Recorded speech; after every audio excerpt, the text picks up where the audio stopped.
wabarakatuh. Salam sejahtera bagi kita semua. Halo teman-teman PPI TV, saya Mia Putri menyiarkan secara langsung Sarasehan Arhanggas 2016 oleh Perwira Perwakilan Arhanggas didukung oleh KBRI Moskow dan Perwira Pusat di Kota Istimewa Arhanggas.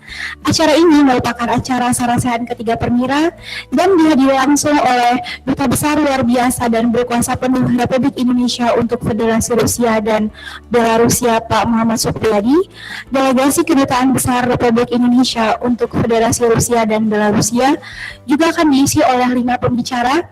4 diantaranya adalah mahasiswa tamu dari Saint Petersburg dan Moskow. 1 pembicaranya adalah mahasiswa Arhanggas sendiri.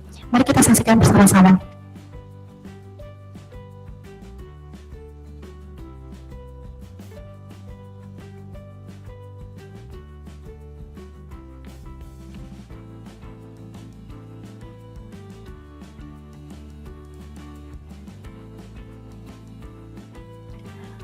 Assalamualaikum warahmatullahi wabarakatuh. Salam sejahtera untuk kita semua.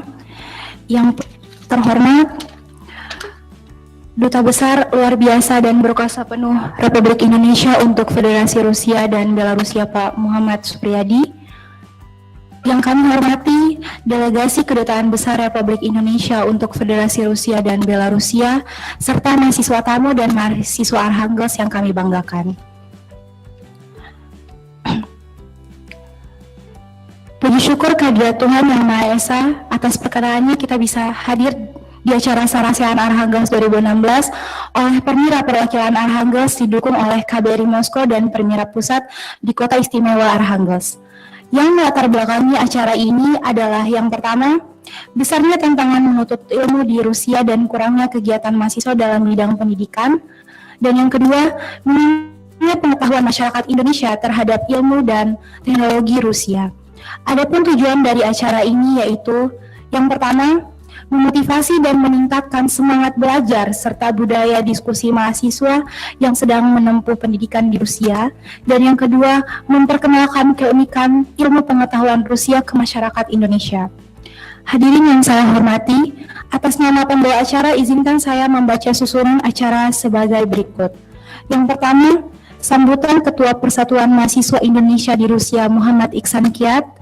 Yang ketiga, sambutan Duta Besar Luar Biasa dan Berkuasa Penuh Republik Indonesia untuk Federasi Rusia dan Belarusia. Yang ketiga, presentasi. Yang keempat, penutup.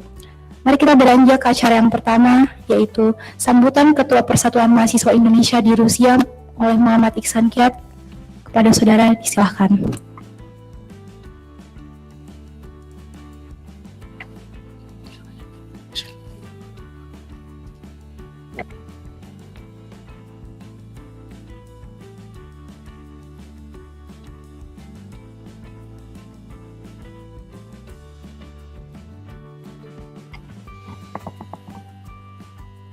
Assalamualaikum warahmatullahi wabarakatuh. Shalom, Om Swastiastu.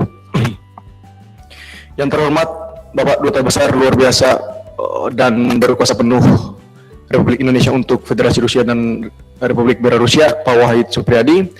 Yang kami hormati Pak Koordinator Fungsi Penerangan dan Sosial Budaya Pak Darmawan Suparno. Yang kami hormati Pak Koordinator Fungsi Ekonomi KBRI Moskow Pak Kiki. Dan Bapak Ibu KBRI yang kami hormati dan teman-teman sekalian yang sangat kami banggakan. Ya teman-teman, hari ini kita semua diberikan kesempatan oleh Tuhan yang Maha Baik untuk benar-benar berhimpun. Tidak hanya raga kita tapi juga pikiran, hati dan semangat persatuan kita terhimpun demi menjalankan kewajiban-kewajiban sebagai generasi penerus, kewajiban untuk memikirkan masa depan bangsa, kewajiban untuk mencerdaskan kehidupan dan mengupayakan kesejahteraan bangsa, kewajiban untuk meningkatkan harkat dan martabat bangsa.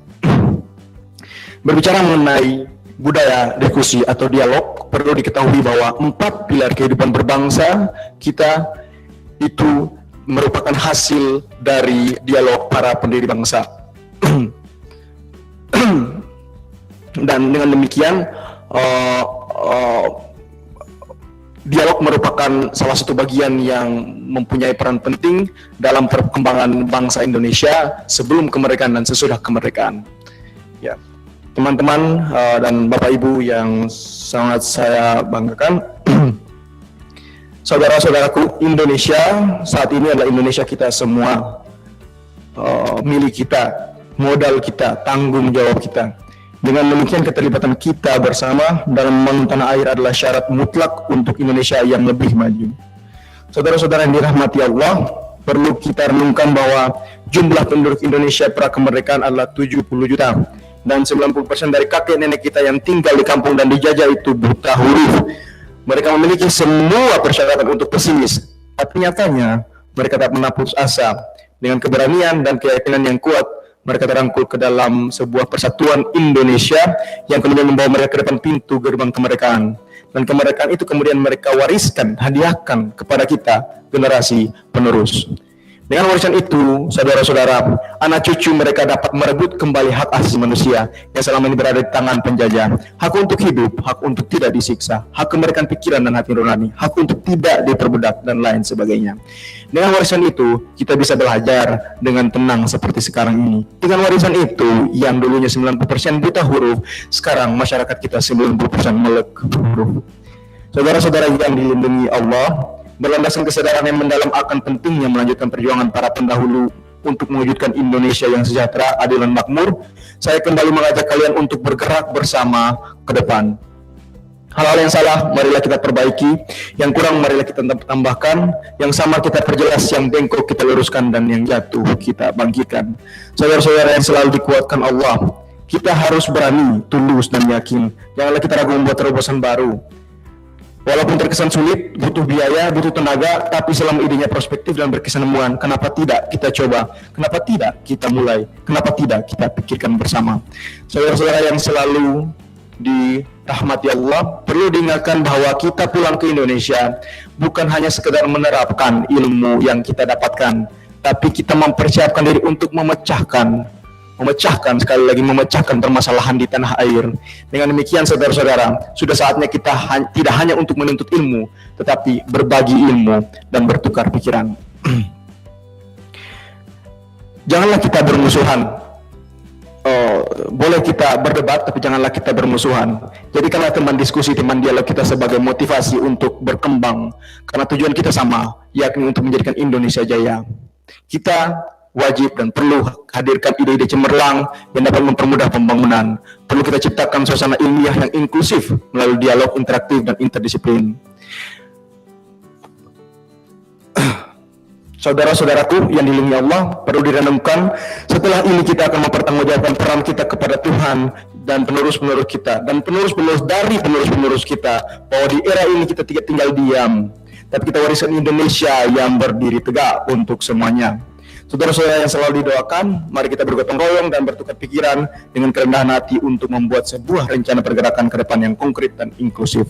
Semoga dengan diadakannya acara Sarasehan ini, kami, mahasiswa Indonesia di Rusia, dapat dan bapak-bapak KBRI dapat memotivasi dan meningkatkan semangat belajar serta budaya diskusi pelajar-pelajar Indonesia, tidak hanya di Rusia tapi di seluruh dunia, serta memperkenalkan ilmu pengetahuan Rusia ke masyarakat Indonesia. Wabillahi taufiq wal hidayat. Wassalamualaikum warahmatullahi wabarakatuh. Salam sejahtera. Salam perhimpunan. Selanjutnya sambutan oleh Duta Besar Luar Biasa dan Berkuasa Penuh Republik Indonesia untuk Federasi Rusia dan Belarusia, sekaligus membuka dengan resmi acara Sarasehan 2016 Arhangelsk. Kepada Bapak, disilahkan. Yang saya hormati Ketua Permira Rusia, Saudara Ihsan,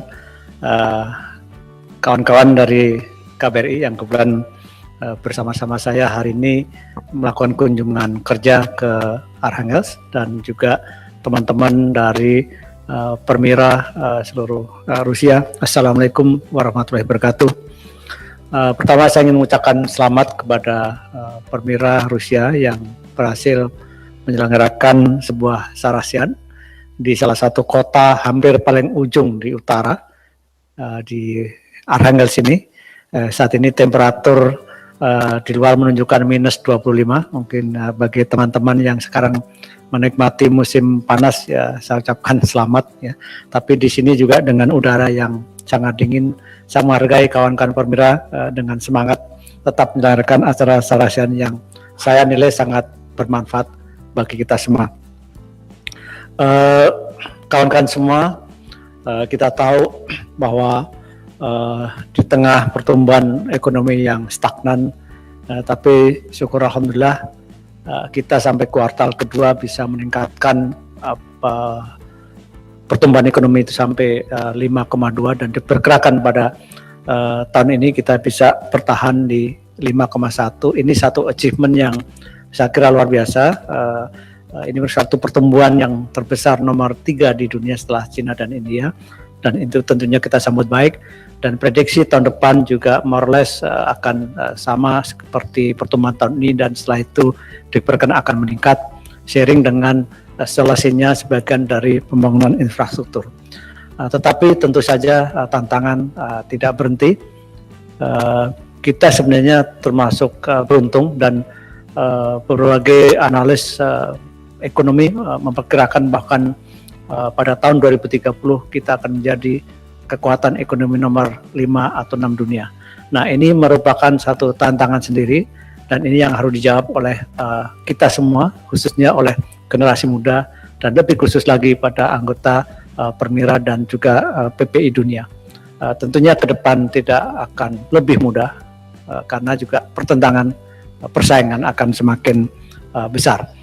Khusus dengan kawan-kawan yang di Rusia, saya mencatat ada beberapa hal yang menarik. Pertama, misalnya dari jumlah mahasiswa yang sekarang berkisar 370-an, tetapi juga baru saja kita tambah 50, jadi lebih dari 420-an saat ini pelajar Indonesia yang ada di Rusia, dan ini menunjukkan kecenderungan yang positif, dan saya mengantisipasi akan lebih banyak lagi.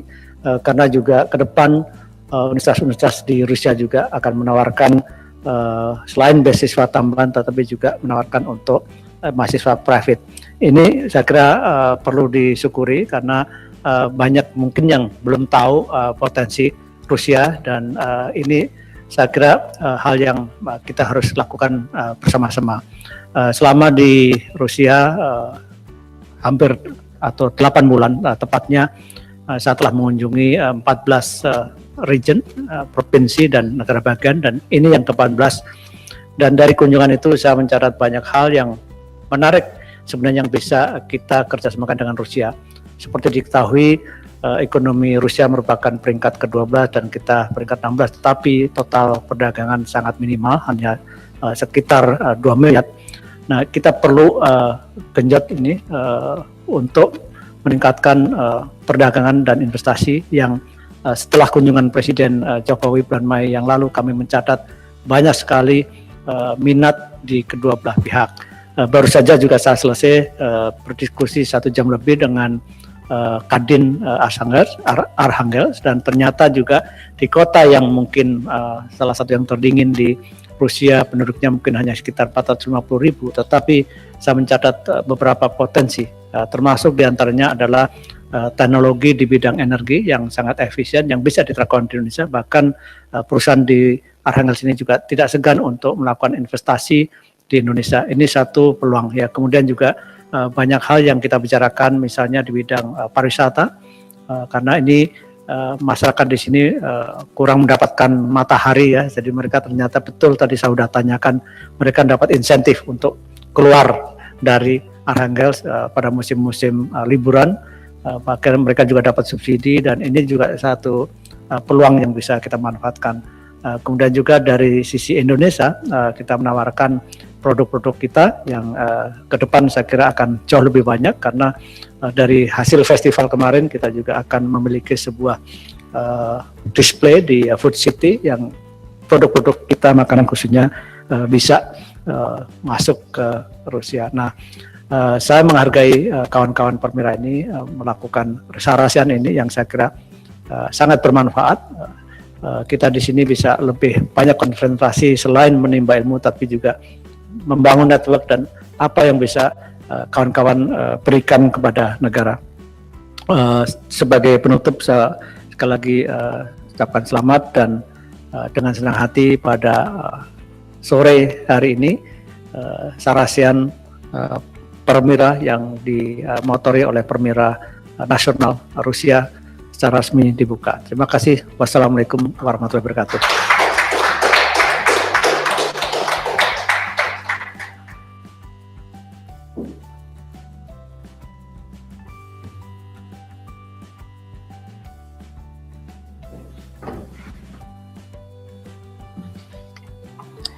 Kita beranjak ke acara inti, yaitu presentasi.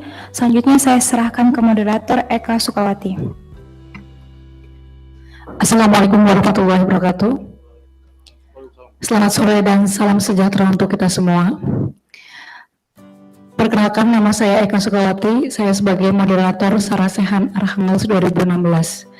Untuk mempersingkat waktu, marilah kita mulai dengan presentasi yang pertama. Presentasi yang pertama akan dibawakan oleh Muhammad Ardi, mahasiswa S3 Political Problem of International Relations, Global and Religion Development MGIMO Moskow, dengan tema memposisikan kepentingan Indonesia di Arktik. Kepada Saudara Muhammad Ardi, kami persilahkan. Halo, ya. Bismillahirrahmanirrahim. Assalamualaikum warahmatullahi wabarakatuh.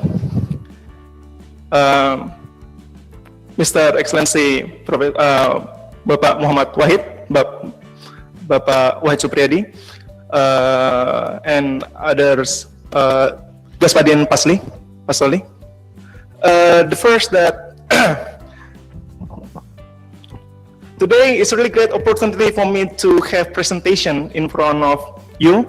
The first topic that I will be bringing today is the positioning Indonesia's interest in the Arctic. This is something that really important in my perception, because unlike other Southeast Asian countries, the knowledge about Arctic for Indonesians are still really limited. But before speaking about this thing, I want to speak something that may be a little bit funny. When I was in Paris, and then I was meeting with one of Indonesian politician, and I said that I'm studying in Russia, and then I'm studying about the Arctic geopolitics, and then he was speaking directly to me like this: you are taking a geopolitics Arctic? Yes, I am. Really interesting. And then what kind of politics between beer and penguin? So this is something that really amazed about the knowledge of the Arctic. On the other hand, Arctic brings so much potential. Talking about the Arctic, let's move to our first presentation. Arctic contains with 8 Arctic nations. Those are Alaska, United States, Russia, Norway, Iceland, Denmark with Greenland, and etc. This is something that really untouchable before. But for nowadays, with the dynamics of the economical things, Arctic much more global. The question is why they are more global right now. This is something that we have to know. Yeah, that thing. It was taken on September 2016. The ice is melting. The ice is melting. When the ice melting means that will be any problem. Everything happens in the Arctic will bringing all of for all countries. But the question is, many people not think that as a threat, but they think as a good potential. Becoming question is, what kind of potential can Arctic brings? Talking about the melting things, 2007, many scientists believe that the war will not be coming from the nuclear area, but they will be coming from climate change. So climate change is really related with the Arctic things. And then to continue to the potential studies, what is the potential of the Arctic? The first is when the ice melting, they open the access of the many huge potential natural resources. They do have oil, LNG, and also natural gas. For the oil things, they do have more than 90 million cubic barrel, and also 2,000 of natural gas, and then 44 million LNG. This is something really huge amount.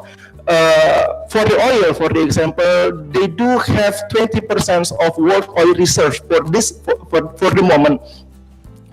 And then not only talk about the oil, but Arctic also talk about the new of potential route.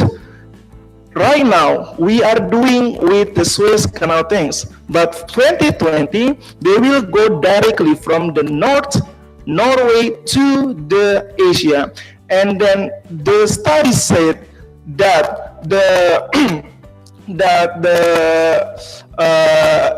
NSR or North Sea route, they are reducing more than 40% of transport cost cargo, and then they are much more safe, and they are cutting 9 until 13 days for the transport cargo. And then when we are speaking about the North Sea Road, many people said, it will be later. No, this is not later. Russia has already made their Northern Sea Road Information Office. It's an administration in Murmansk and also in Arkhangelsk, but mostly in Murmansk things. And then if we can see this thing, they have been making since 2011 until 2015. The biggest one was 2013, which were any 73 ships cargo brings from Europe to Asia through the NSR. And then DNV, or Norwegian Classified Company, they said that in 2030, there will be any 430 cargo ships will go through the NSR. And then talking about the potential, we have to know that Arctic is something that really fragile. Everything happens in the Arctic will be bringing all of the things in all of countries. So Arctic doesn't think about the natural gas or something, but they are thinking about what research. So many scientists believe that dominance of research will be pointing in the Arctic. So this is those are the research centers which talking all about the Arctic and then the phenomenon. And then for example, many of countries, they are using New Alcyon, is a New Alcyon for hold on. Yeah, it is France, Germany, Italy, Norway, and Japan, and South Korea. They do have that research center for the Arctic there, and also Singapore. Well, when the region, they do have a lot of potential, and SMS, they also fragile, but on the other hand, still many countries thinks about how can they survive with that condition. They give only 2 minutes again? Oh, come on. Okay. But this is how do they protect all the Arctic things is something that really important for this moment. The global warming has resulted in major changes in the Arctic natural condition, and the Arctic countries have begun to pay attention to the development of the Arctic. Regarding the Arctic as the new Middle East in the energy resource, the new lifeline in the global and economy, and new commanding point in world military affairs, they have increased input in scientific research, political, economic, and military activities, make effort to dominate the future Arctic affairs. So China has already think that the Arctic will be really important, and even they compare the Arctic as the new Middle East. For this thing, study about the Arctic studies, there are only 3 hierarchies of those things. The first hierarchy is the Arctic states and also indigenous people. It's really important for Southeast Asian countries to study, because the indigenous people, they are including together with those Arctic states. Is really important, because how ASEAN treats the indigenous people is not the same as like the Arctic the Arctic Council. This is Arctic Council which held in Kiruna 2013. And then talking about mapping Asia, this is information that since 2013 there are only 5 ASEAN countries in the Arctic, in the Arctic Council. Those are India, China, South Korea, Japan, and Singapore. Singapore, they are our neighbor, is already in the Arctic, and then the question is what are they doing in the Arctic, and then what they want to get in charge in the Arctic. There are only 5 things or 16 that they want to get in charge. The first is new possibility of energy resources, less dependent on Middle East energy. The second is North Sea road economic prospect. The third is ready to sell maritime industry, asking freedom and research, threatened by Arctic possibilities, Asia's most ambitious in the Arctic, and readiness exploring. But this is something that all countries, maybe we can see how Singapore react with the Arctic things. Ready to sell maritime industry. As we know that Russia right now is making the icebreaker nuclear with Keppel-Singh Marine, and at the same time they also making many potential with the Arctic. Becoming question why Singapore wants to do that, because we know Singapore has a lifeblood with the transit, and then while the North Sea road will be existing, it means that it will erode the income for Singapore. Then they are making the other industry. And the second is threatened by Arctic possibilities. Threatened by Arctic possibilities. While the Arctic is melting, it means that will be many flood come to that country. The question is how country prevent. 1 minute more. Huh? What? We give you 1 minute more. Okay, 1 minute. I can finish this thing. So how Indonesia position in the Arctic? The first that we have to know is 70% of the world natural disaster occurs in Asia, including Indonesia. The second is Arctic issues are global importance. That Indonesia also, as a big country, we have to know the Arctic. And then the third one is the Arctic ice melts. It means that the new rules for shipping and fishing are needed, and South Korea should be present when the new rules are formulated. The question is why Indonesia doesn't do that thing. This is something important. When the ice melting, it means will be any new rules and for shipping and also for fishing. Then, what does Indonesia want? The first is should be asking the freedom of research. We have to be in charge because we know that our shipping, they are mostly talking about the traditional things, and then what happens for flooding and something, it will broken our livelihood, and also we do have many disasters, and as we know that we have a rice field near from the ocean. When the ocean will erode, not erode. Yeah, that thing, it means it will be broke. It will break all of the livelihood for farmers. This is something that really important. And the new possibilities of Arctic resources, as what people already know. Regional competitors are also not quite ready yet. This is important, but I will be telling later. Indonesia talking in the Arctic is not really something new. To 2014, President of Iceland has already invited Indonesia directly to Indonesia to go to Arctic Circle, but Indonesia didn't react. This thing. While many countries like Singapore, Japan, South Korea, India, they were going to Iceland to give what they could do. But we didn't appreciate with this invitation. This is really Sazelenio. This is something that really regretful. And then, while the Sochi also began,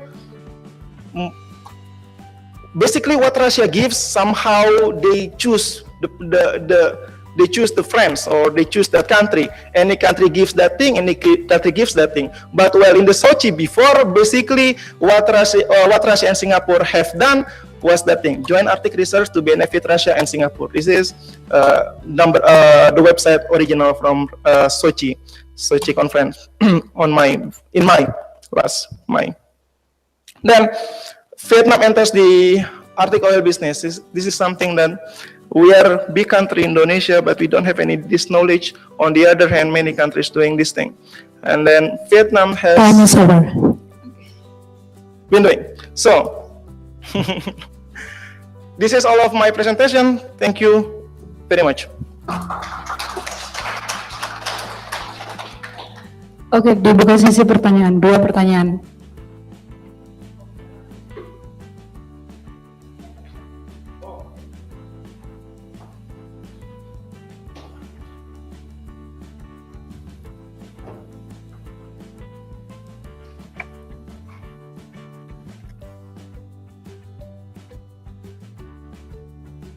Можно in English. По-русски. Ya, Pak. Ya.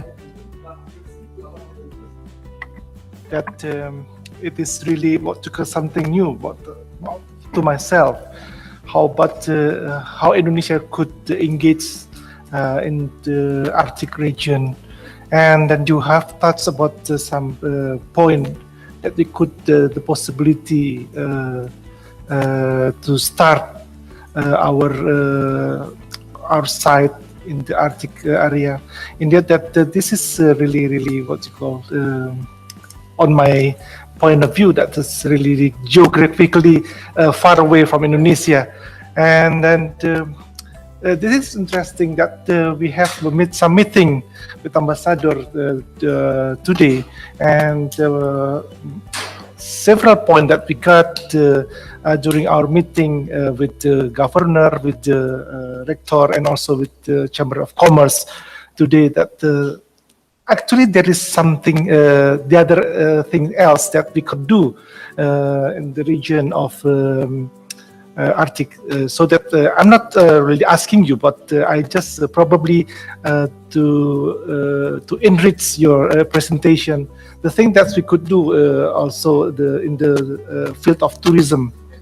This is really a new point, and then I myself found that this is my first time to be in Archangels, and last night only that when I was going to bed, and then I turned on the YouTube just to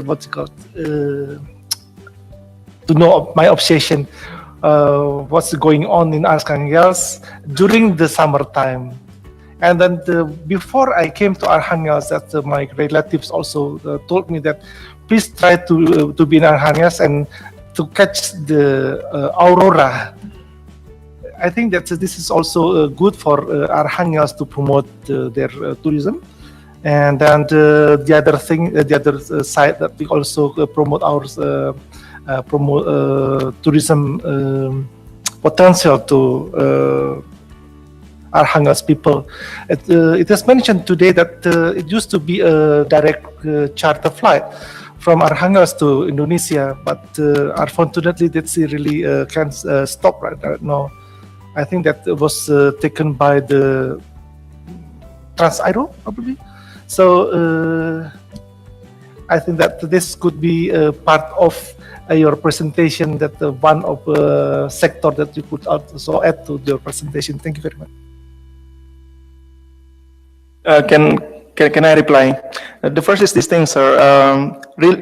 Arctic something that we really never touched that field. On the other hand, that climate change is really happening right now, and then we should know that when the climate change begin, and then it will affect to our country.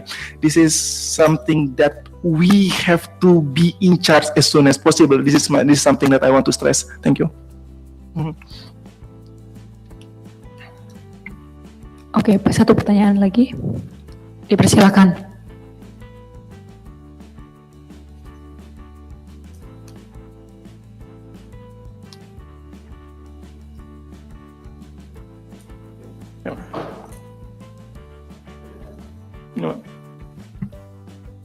Okay, thank you, Pak. I just to know about especially Arctic region, but I just want to know. No, give me suggestion. just not like this. What the Indonesian benefit to make relationship, especially for economic and trade between Indonesian and Arctic. Okay. Thank you very much, sir. This is really important.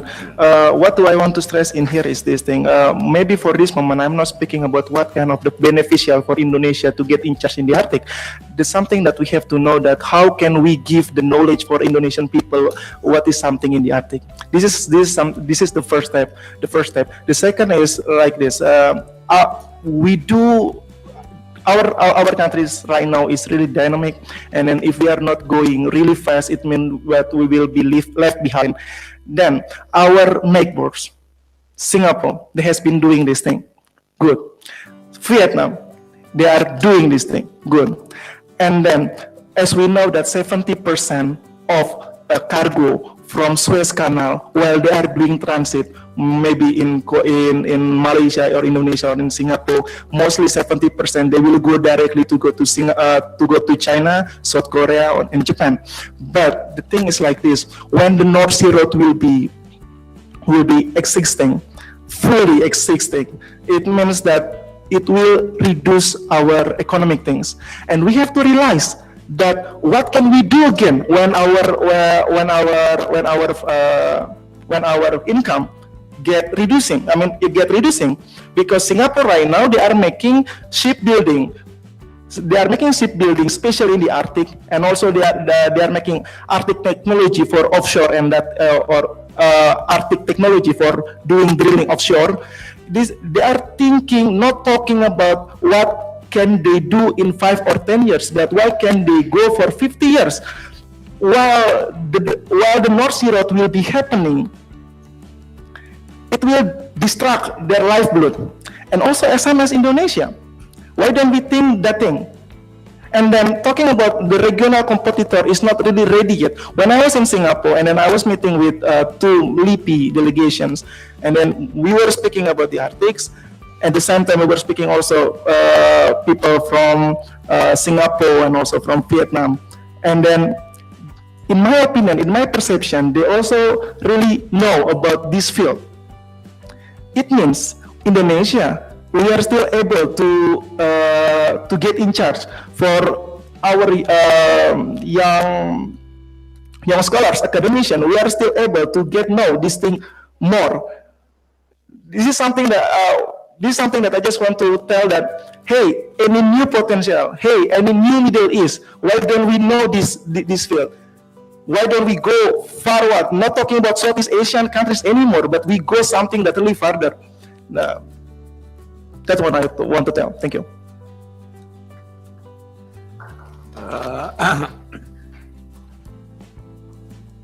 Pak Kiki udah dijawab. Oh, I'm not asking. Huh? Okay, but would you give me the position? The first thing, if you want to see the region is a positioning, and then what the position in between Indonesia and Arctic, and then you make the SWOT first. The SWOT, what the benefit between Indonesia and Arctic. I think it's better like this, and then for me, Singapore is always think the first, but this is not the because of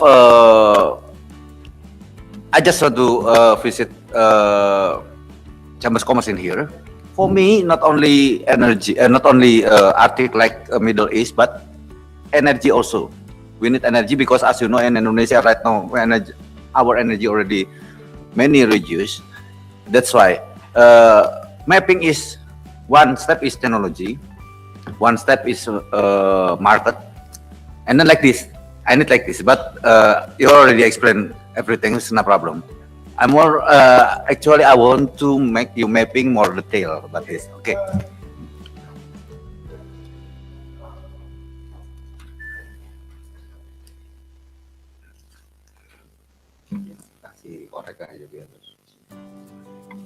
Make it fast, please.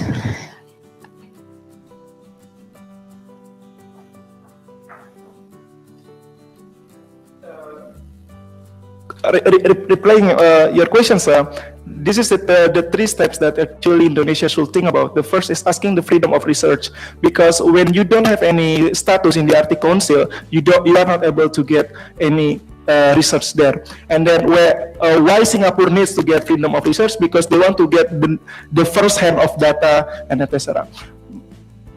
The second is the threatened by Arctic possibilities. Arctic possibilities threatened when I told you about the NSR, North Sea Road, we are also threatened. But the third is the new possibility of Arctic sources. Actually, you have already told me also talking about Indonesia needs the energy or something. This is, how do I say, something that we have to talk about right now for Indonesian academician. Maybe that thing, sir. Thank you. Video ini dipersembahkan oleh Permira. Buat kalian yang pengen tahu lebih lanjut tentang Rusia, bisa search di Google atau buka web kami di ppi-rusia.org.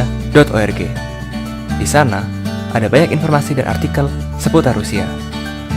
Salam Permira, salam perhimpunan.